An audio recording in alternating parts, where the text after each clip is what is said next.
So here we've got the electric wheel that most of you will be using. We have them spread out across the room so that everyone is far enough apart.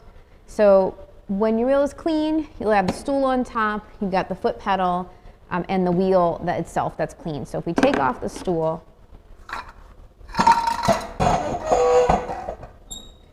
and you can see that this stool is kind of high, or I'm telling you it's high anyway. It's horrible noise, so I apologize. But you can lower or raise this stool to make yourself comfortable.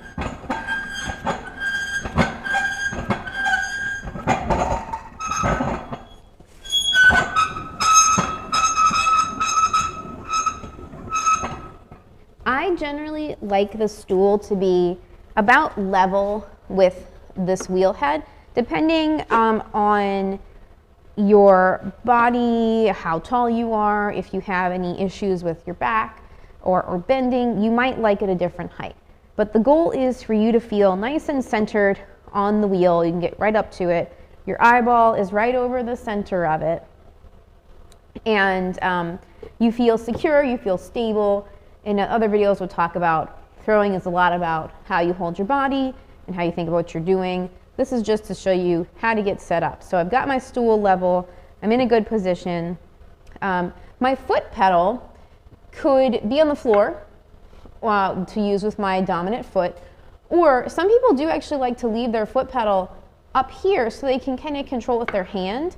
The reason they do that is sometimes when we first start throwing, we have a habit of pushing down on the pedal when we lean forward. So we have to lean forward to do different things in throwing.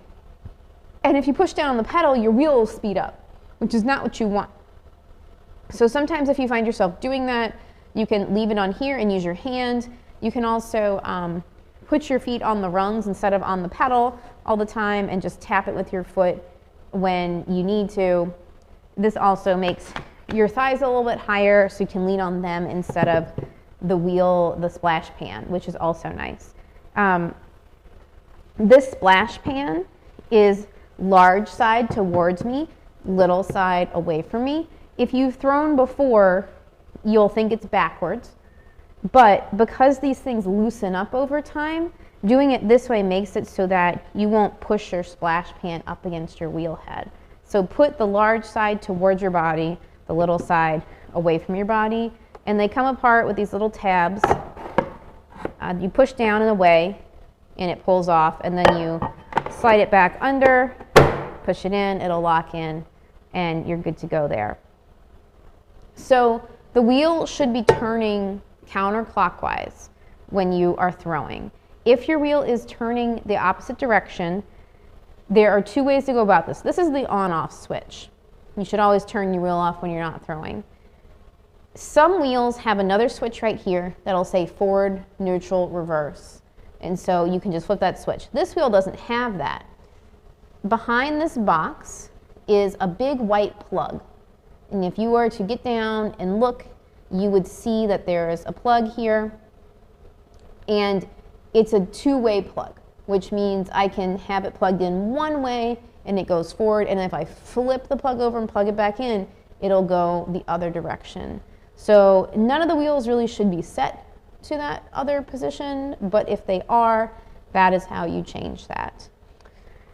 I'm not sure if you can see it in the video, but this wheel has bat pins in it, and they really shouldn't have any wheels that have these in here. You won't really need them for what you're doing. We're not going to make anything very large, and we really only use bat pins when we're doing large things or plates, things like that. So you won't need these for the most part with what we're doing.